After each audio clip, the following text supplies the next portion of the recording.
देखिए, फ्री का मुद्दा ऐसा है, ना तो मैं बिल्कुल ये कहूँगा कि नहीं, ना कहूँगा यस, ठीक है। ये एक बड़ा सोच समझ के करना चाहिए। इसकी मॉडस ऑपरेंडी जो है वो सरकारों को चेंज करनी चाहिए। एमपी गवर्नमेंट ने अभी किया है लाडली बहन स्कीम शुरू की है, जो मेरे सुनने में आया है, जितना कि मेरी नॉलेज में, maybe I am wrong, but मेरे को जो इन्फॉर्मेशन वहाँ से मैंने कलेक्ट की है वो कि सभी लेडीज़ को, सभी महिला को 1000 रुपया उनके खातों में जाएगा।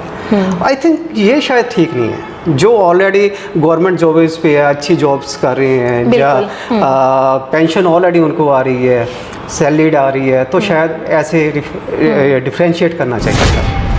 आप फ्री दो, कोई दिक्कत नहीं है। जब कई बार ये एज फैक्टर ऐसा, मान लो 70 के ऊपर का एज फैक्टर है, जब कोई भी इंसान काम कर नहीं सकता, जिसको पेंशन नहीं आ रही, जिसको वाकई जरूरत है, उनको तो अगर आप 30, 40, 50 साल की एज में भी कुछ फ्री वगैरह बांट रहे हो, तो वो मेरे हिसाब से उनके लिए कुछ रोज़गार या कुछ ऐसी चीज़ें उनको दे ताकि घर बैठे भी काम कर सके, किसी पर्टिकुलर प्लेटफॉर्म पे भी आके भी काम कर सके, कोई पंचायत की ज़मीन है उसको डेवलप कर सके, या कुछ ऐसी स्कीमों के लिए सरकार को इसके लिए बहुत ज़्यादा मेहनत और मतलब अच्छा स्टाफ इसमें एंगेज करना पड़ेगा। मैं हूँ आपके साथ शिप्रा। हमारे देश में, हमारी कंट्री में बहुत सारे मुद्दे हैं, बहुत सारे इश्यूज हैं, लेकिन आज की जो चर्चाएं हैं वो सियासी चर्चाएं हैं कि चारों ओर हम देख रहे हैं सिर्फ सियासत की बातें हो रही है, क्योंकि लोकसभा के चुनाव चल रहे हैं। और बात करें अपने पंजाब की, तो हमारे पंजाब में कुछ ही दिन बचे हैं, 1 जून को इलेक्शंस होने जा रहे हैं लोकसभा के, जिसको लेकर कैंडिडेट्स तो बहुत ज़्यादा एक्साइटेड है, साथ ही साथ आम नागरिक बहुत ज़्यादा एक्साइटेड है, क्योंकि उन्होंने अपने राजनेता को चुनना है। बात करते हैं चाणक्य नीति के बारे में। आप सभी ने चाणक्य नीति के बारे में तो बहुत बार सुना होगा, बहुत लोग चाणक्य नीति को फॉलो भी करते हैं, और चाणक्य नीति के अकॉर्डिंग हमारे राजनेता कैसे होने चाहिए, पॉलिटिकल पार्टीज कैसी होनी चाहिए, बहुत सारी बातें ऐसी हैं जो मेंशन की गई हैं। और इसी के बारे में बात करने के लिए हमारे साथ जुड़ चुके हैं राजीव कुमार जी। जी हाँ, राजीव कुमार जी को किसी फॉर्मल इंट्रोडक्शन की ज़रूरत नहीं है, काफ़ी अच्छी तरह आप इन्हें जानते हैं। बाय प्रोफेशन वो सीए हैं, उसके बाद साथ ही साथ बहुत सारी बुक्स उन्होंने लिखी हैं, ऑथर हैं, और डिस्प्यूट रिजॉल्वर है, एडवाइज़र है, आर्बिट्रेटर है।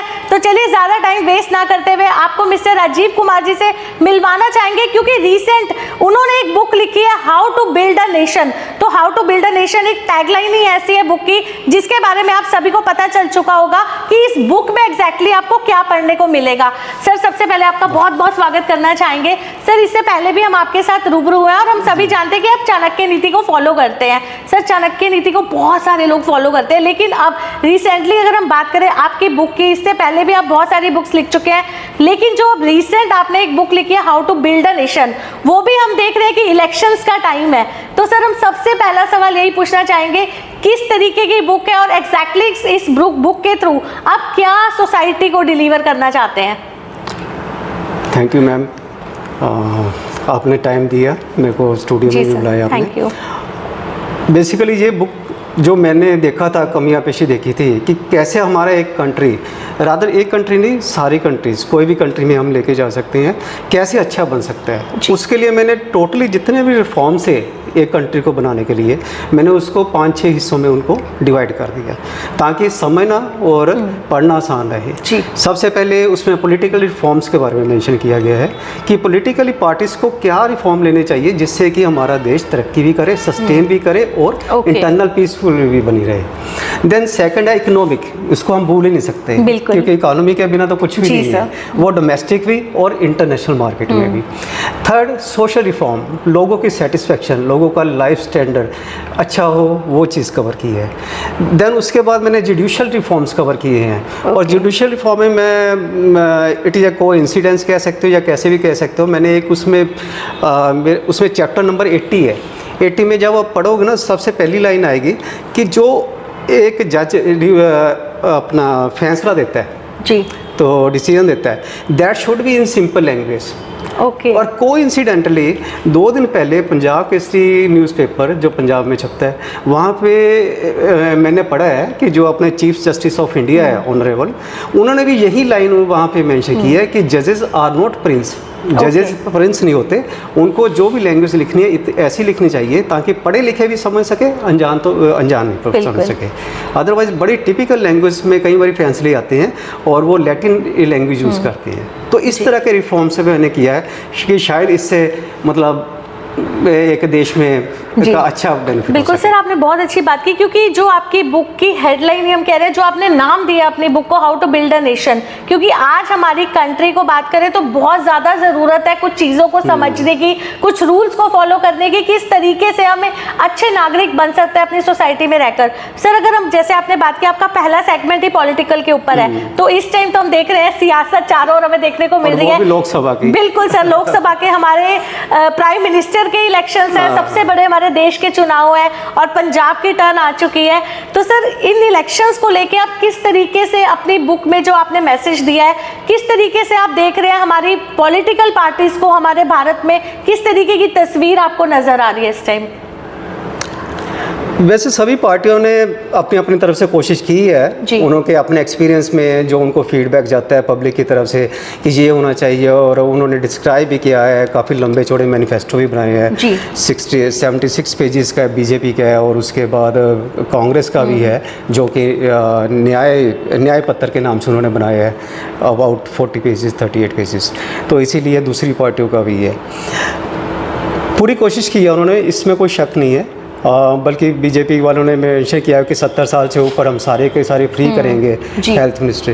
लेकिन फिर भी मैं समझता हूँ कि जो इनको ना मेन कुछ बेसिक चीज़ें कवर करनी चाहिए थी, जो आज की हर इंसान की नेसेसिटी है। 4-5 चीज़ें like roti, kitchen expenses, house, education, and इसके बाद वो जो है मेडिकल, तो ये चीज़ें कवर करनी चाहिए। आपने बेसिक नेसेसिटीज की बात की, जो मैनिफेस्टो उनकी तरफ से आपने बताया कि जिस तरीके से पढ़े गए हैं, या एक वो विजन जो लेके चल रहे हैं अपनी कंट्री के लिए, आपको क्या लग रहा है किस तरीके का मैनिफेस्टो उनकी तरफ से जो लाया गया, आपको क्या लग रहा है वो एकदम परफेक्ट है हमारी कंट्री के लिए? नहीं, देखिए, improvement always have its own space everywhere. तो वही चीज़ उसमें मैं कहना चाह रहा था कि ये कुछ चीज़ें भी उनको ऐड करनी चाहिए थी। जब उन्होंने यहाँ से एडवाइस ली, जो भी कमेटियाँ बैठी, नीचे कमीशन योग बैठाए, तो ये चीज़ें जरूर काबिल करनी चाहिए थी। कारण अगर एक इंसान की बेसिक नेसेसिटीज़ पूरी हो जाए तो मेरे ख्याल है कि वो इतना सेटिस्फाइड हो जाएगा। सबसे पहला बेनिफिट साइकोलॉजिकल इफेक्ट होगा उस पर, मेंटली सेटिस्फेक्शन होगा। सेकेंडली, जब प्राइस इन चीज़ों की कंट्रोल्ड हो जाएंगी, उसमें क्या होगा कि आपकी जो इन्फ्लेशन का आपको डेली का रोज़मर्रा की हमारी चर्चा वो ख़त्म हो जाएगी। हमें पता है साल बाद 5-6% बढ़ना है, इट्स ओके। आपका मान लो कि खर्चा है 1 लाख 2 लाख रुपए का है साल का, तो आपको पता होगा कि नेक्स्ट ईयर मेरा जो खर्चा होगा 2 लाख 5, 7, 10 हज़ार हो सकता है, इससे ज़्यादा, क्योंकि आज महंगाई की बातें हो रही हैं। पूरी सेटिस्फाइड होंगी। तो उन चीज़ों की प्राइस कंट्रोल होना बहुत ज़रूरी है। इस पे जोर देना चाहिए सरकार को। इससे पहले भी आपने इस तरीके के लास्ट टाइम भी आपने देखा था कि 5 नेसेसिटीज जो हैं उनके बारे में आपने बात की थी। सर, दो के बारे में आपने बात की। आपको लग रहा है कि जो मैनिफेस्टो उनकी तरफ से पढ़े जाते हैं या जो विजन रखा जाता है, उनमें इन चीज़ों के बारे में डिस्कशन होती है कि गरीबों को इतने मकान दिए जाएंगे, या फ्री इलेक्ट्रिसिटी उनको दी जाएगी, या महिलाओं के खातों में इतने पैसे जमा करवाए जाएंगे? तो सर, आपके अकॉर्डिंग जो आपके 5 पॉइंट्स हैं वो हम चाहते हैं किस तरीके से दर्शकों के साथ शेयर करना चाहेंगे? देखिए, फ्री का मुद्दा ऐसा है, ना तो मैं बिल्कुल ये कहूँगा कि नहीं, ना कहूँगा यस, ठीक है। ये एक बड़ा सोच समझ के करना चाहिए। इसके मॉडस ऑपरेंडी जो है वो सरकारों को चेंज करनी चाहिए। एमपी गवर्नमेंट ने अभी किया है लाडली बहन स्कीम शुरू की है, जो मेरे सुनने में आया, चाहे जितना मेरी नॉलेज में, maybe I am wrong, but मेरे को जो इन्फॉर्मेशन वहाँ से मैंने कलेक्ट की है वो कि सभी लेडीज़ को, सभी महिला को 1000 रुपया उनके खातों में जाएगा। आई थिंक ये शायद ठीक नहीं है। जो ऑलरेडी गवर्नमेंट जॉब्स पे है, अच्छी जॉब्स कर रहे हैं, या पेंशन ऑलरेडी उनको आ रही है, सैलरीड आ रही है, तो शायद ऐसे डिफ्रेंशिएट करना चाहिए था। आप फ्री दो, कोई दिक्कत नहीं है। जब कई बार ये एज फैक्टर ऐसा, मान लो 70 के ऊपर का एज फैक्टर है, जब कोई भी इंसान काम कर नहीं सकता, जिसको पेंशन नहीं आ रही, जिसको वाकई जरूरत है, उनको दो। अगर आप 30, 40, 50 साल की एज में भी कुछ फ्री वगैरह बांट रहे हो, तो वो मेरे हिसाब से गलत है। लेकिन जो गरीब है वो तो इंतजार करता है कि राशन फ्री उन्हें मिलेगा, तो कुछ तो उनकी जो ज़रूरतें हैं रोज़मर्रा की वो पूरी हो सकती हैं। आई थिंक अगर वो उनकी अपनी की सारी कारगुजारी ले ले और काम की ले ले, तो मेरा ख्याल, जो अगर कुछ अच्छी स्टेटों की मैं बात करता हूँ, पंजाब हो गया, हरियाणा हो गया, दिल्ली हो गया, वहाँ पे एक वर्कर जो डेली काम करता है पूरा मंथ, तो आई थिंक कि अच्छी खासी वो इनकम कर लेता है, जिसमें उसके किचन एक्सपेंसेस और की ट्रांसपोर्टेशन निकल जाएगी।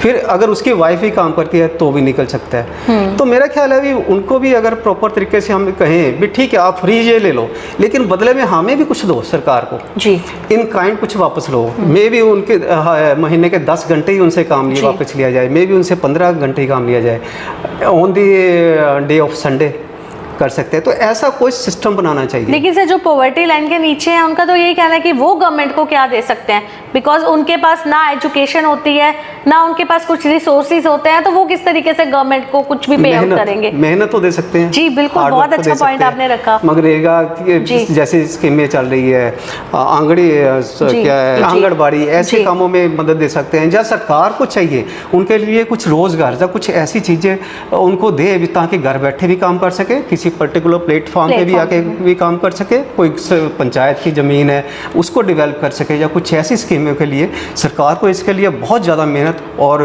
मतलब अच्छा स्टाफ इसमें एंगेज करना पड़ेगा। बस इस चीज़ के लेके सर पॉलिटिकल पार्टीज को भी आगे आके लोगों को समझाना चाहिए, क्योंकि बातें उनकी तरफ से बड़ी बड़ी होती है कि फ्री में राशन बांटा जाएगा, महिलाओं के खातों में पैसे डलवाए जाएंगे, लेकिन उसके बाद लोगों को समझाया नहीं जाता, लोगों को अवेयर नहीं किया जाता कि आप रिटर्न हमें क्या दे सकते हैं। तो कई लोगों का यही भी कहना है कि फ्री में लोगों को खाने की आदत पड़ जाती है, इसलिए वो लेजी है। हमारे भारत के जो लोग हैं वो आलसी हैं। मैम हम दूर क्या जाना, अपने बच्चों की बात ले ले, अगर उनको कुछ सब कुछ बना बनाया सब कुछ किया जाए वो बिगड़ जाते हैं।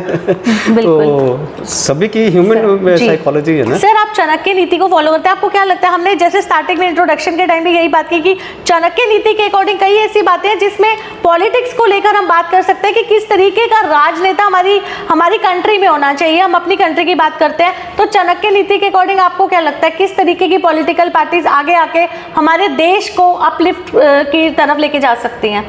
अच्छा विजनरी हो, लॉन्ग टर्म प्लानर हो, लॉन्ग टर्म थिंकर हो, ये है कुछ एक्स्ट्रा, बजाय कि मैं कहूँ वो हार्ड वर्क होवे, वो सुबह उठे रात को काम करे, सभी की सुने। ये मैं चीज़ें यहाँ पे इस प्लेटफॉर्म पे नहीं कवर करा, क्योंकि ऑलरेडी एवरीवन नोज।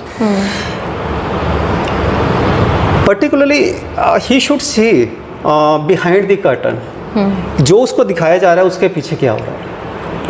इसके लिए मैं जिम्मेवार ठहराऊंगा जो उसके सबॉर्डिनेट्स टीम होती है ना। पहले ज़माने में मंत्री होते थे जैसे चाणक्य और उसका चंद्र राजा का। आज की डेट में जो पीए कह लो, पर्सनल सेक्रेटरी कह लो, सबॉर्डिनेट्स कह लो, किसी भी तरह दे शुड भी वो उनकी इंटेलिजेंस होना बहुत ज़रूरी है। Intelligent, hard worker, visionary. होता क्या है, मैंने सरकारी दफ्तरों में कई जगह देखा है, आप बहुत सारी रिकमेंडेशन सजेशन मंगवा लेते हैं, लेकिन अब ठीक है मंत्री जी तो सारा कुछ नहीं पढ़ सकते, ना ही सभी से वो डीलिंग कर सकते हैं, ना ही वो कर सकते हैं। तो जो सराउंडिंग का स्टाफ होता है उनके 5, 10, 15 बंदे, वही जो उनको फीडबैक देते हैं वो उसी पे अमल करते हैं। अब डिपेंड करता है, क्वेश्चन राइज होता है क्या वो कैपेबल थे करने के लिए या नहीं थे। तो दिस इज ए क्वेश्चन।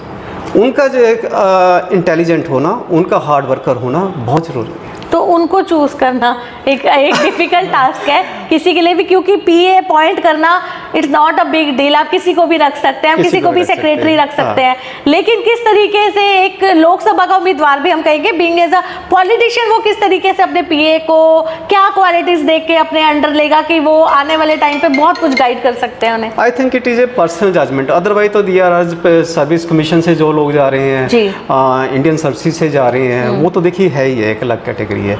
बाकी जो लोग हैं वो एक पर्सनली मैं जजमेंट इस समय कह सकूंगा, ऐसा कोई पैरामीटर नहीं है जिसके बेसिस पे उनको इस साइड लाए या इस साइड लाए। तो that is I think personal. ऐसे चाणक्य नीति में और ऐसे कौन से ऐसे पॉइंट्स हैं जिन्हें हम कह सकते हैं कि हम अपनी पॉलिटिकल फील्ड में अगर उस चीज़ों को फॉलो किया जाए, या हमारे पॉलिटिकल लीडर्स फॉलो करें, या उन चीज़ को एक आम नागरिक फॉलो करे, क्योंकि आम नागरिक ही होता है जो हमारे राजनेता को चुनता है, सिर आंखों पर बिठाता है या एकदम से नीचे भी गिराने की ताकत रखता है। तो चाणक्य नीति के अकॉर्डिंग आपको क्या लगता है, आपने अपनी बुक में भी मेंशन किया होगा, किस तरीके से लोगों को हम अवेयर कर सकते हैं इन चीज़ों के बारे में?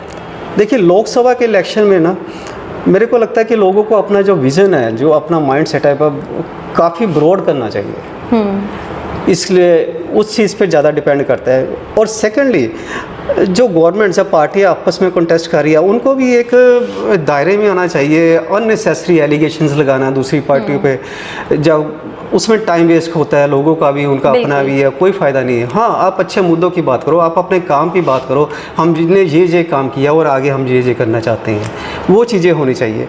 इससे सिर्फ अपने एक कंट्री में फ़र्क नहीं पड़ता, आप ये सोचिए इंटरनेशनल वर्ल्ड में फ़र्क पड़ता है। जब आप छोटे छोटे एलिगेशन लगाते हो ना, वो कहीं ना कहीं हमारी जो एक पोजीशन होती है उसको डाउन करता है। बस आप डिस्प्यूट रिजॉल्वर है तो हम कह सकते हैं छोटे छोटे पॉइंट्स को भी आप देखते हैं कि किस तरीके से हम देख रहे हैं आज के पॉलिटिशियंस, लोगों के मुद्दों पे कम ध्यान दिया जा रहा है, लेकिन एक दूसरे पे एलिगेशंस लगाने का जो प्रोसेस है वो अभी तक जारी है और इलेक्शंस का टाइम बिल्कुल पास है। और एलिगेशन में मैं आपको बताना चाहता हूँ कि एलिगेशन में कुछ ऐसे लगते हैं जिसमें पूरे नेशन का टाइम खराब होता है, एनर्जी खराब होती है वो चीज़। मसलन एक पार्टी वो एलिगेशन लगा रही है कि हमारी चाइना ने हमारी इतनी ज़मीन अक्वायर कर ली, दूसरी पार्टी गवर्निंग पार्टी कह रही है कि नहीं जी ये बिल्कुल गलत है। ये गलत और ठीक का फैसला आप किसी ना किसी प्लेटफॉर्म में आके कीजिए। बिल्कुल, 4 उनके मेंबर लीजिए, 4 अपने मेंबर लीजिए, 4 एक्सपर्ट लीजिए, 4 दूसरी रेंज के लीजिए और ये क्लियर कीजिए नेशन को कि हाँ विजय किया या नहीं किया। हम क्यों बारंबार वही चीज़, एक सदन जिसमें 543 एक समझो कि डायमंड नहीं बल्कि कोहिनूर कहूँगा बैठे होते हैं, उनका टाइम कितना प्रीशियस है, वहाँ पे ये टाइम वेस्ट होता है। It's not good. जो मुद्दे सॉल्व हो सकते हैं उनको सॉल्व कर लेना चाहिए, ना कि पब्लिक में ऐसे उनको छोड़ दो कि अब आप इंजॉय करो, टाइम खराब करो अपना और गपशप करो। जी सर, जाते जाते हम चाहते हैं, मुद्दे बहुत सारे, इश्यूज बहुत सारे, हम उसके रिगार्डिंग भी आपके साथ फिर रूबरू होंगे। हम चाहते हैं इलेक्शंस का टाइम है तो जाते जाते आप अपनी बुक के थ्रू या अपने चाणक्य नीति को जैसे आप फॉलो करते हैं सोसाइटी तक एक क्या मैसेज डिलीवर करना चाहते हैं, क्योंकि इलेक्शंस बिल्कुल पास हैं और हर एक नागरिक को एक रिस्पॉन्सिबिलिटी समझ के वोट डालने भी जाना चाहिए। तो आप सोसाइटी को क्या डिलीवर करना चाहते हैं? बस यही है कि ओवरऑल तो अभी सोच समझ कर वोट दे, जो आपके इंटरेस्ट में है, आपके नेशन के इंटरेस्ट में है, जो हमारे वर्ल्ड में हम कहाँ स्टैंड कर सकते हैं। सर आपकी चाणक्य नीति क्या कहती है? इसमें थोड़ा सा डिटेल्ड बहुत क्वेश्चन हो जाएगा, कुछ इन्फॉर्मेशन मेरे को आपको लेनी भी पड़ेगी, उसी के बेसिस पे कर सकते हो। तो इन ब्रीफ तो वहीं रखें कि आप बहुत सोच समझ के, मतलब विद थिन ब्रेन आप सोचिए। ऐसा ना है कि उसने कह दिया उसको डालना है चलो डाल दो, उसने कहा उसने जिसका ज़्यादा शोर शराबा सुना उसको डाल दिया, नहीं। आप कैंडिडेट उसकी कैसी अपनी उसकी पर्सनैलिटी है, उसकी कैसी इंटेलिजेंस ये है, क्या वो आपकी प्रॉब्लम्स को सॉल्व कर पाएगा या ऐसी हवा में ही ले जाएगा, करेंगे जी ऐसा करेंगे। And sir, how to build a nation पढ़ने के लिए लोगों को कितना इंतजार करना पड़ेगा? I think maximum I think June के फर्स्ट वीक में आ जाने चाहिए, जून के सेकंड वीक में। डेफिनेटली वो एक बुक पढ़ने के बाद लोग बहुत ज़्यादा अवेयर होंगे कि किस तरीके से हम अच्छे नेशन को, अच्छी सोसाइटी को बिल्ड कर सकते हैं। बहुत हेल्पफुल प्रूव होने वाली है आपकी book. And it is not only for India, it is for whole world. सभी को टारगेट किया है, जो भी उस कंट्री उसका फायदा लेना चाहता है ले सकता है। बिल्कुल। Thank you so much for giving us your precious time. तो आपने देखा ये थे हमारे साथ सीए, डिस्प्यूट रिजॉल्वर, साथ ही साथ arbitrator, adviser, CA mister Rajeev Kumar ji, जिनकी अब कुछ ही टाइम बाद एक बुक लॉन्च होने वाली है। जी हाँ, how to build a nation. तो एक टैगलाइन से ही पता लग रहा है कि एक अच्छी सोसाइटी डेवलप करने के लिए हमें किस तरीके से अवेयर होना चाहिए। और अब सियासत का टाइम है, इलेक्शंस चल रहे हैं और पंजाब में भी इलेक्शंस आने वाले हैं, तो चाणक्य नीति को फॉलो करते हुए उन्होंने हमारे व्यूवर्स को बहुत अच्छे टिप्स दिए और यह भी कहा कि आपका जो वोट है वो बहुत कीमती है, उसको सोच समझ के डालिए, क्योंकि आपके वोटों के आधार पर ही आप अपने राजनेता को, अपने प्रधानमंत्री को चुन